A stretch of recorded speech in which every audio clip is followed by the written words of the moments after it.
যদি শেখ হাসিনা বাংলাদেশে আসতে পারে, যদি আওয়ামী লীগ বাংলাদেশে আসতে পারে, তাহলে প্রথম গুলি চালাবে তারেক রহমানের উপরে। শেখ হাসিনা উকিঝুঁকি করতেছে, আওয়ামী লীগ বিভিন্ন জায়গায় মিছিল নামাচ্ছে।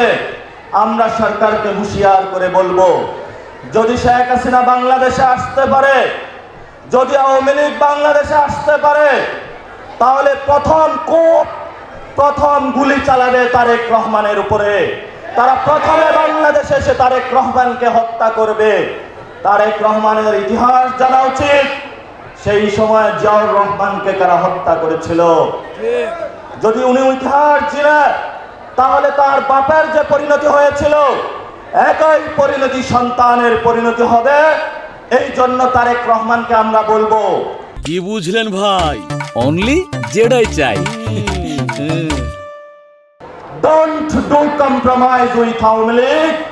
যদি আওয়ামী লীগের সাথে আপনি কম্প্রোমাইজ করেন, আমরা কিন্তু একটি ফ্রন্টে যুদ্ধ করতেছি, তাহলে আমাদের ফ্রন্টিয়ার লাইন দুইটি হবে। আমরা কিন্তু একই পাল্লায় বিএনপি এবং আওয়ামী লীগকে রাখতে দ্বিধাবোধ করব না।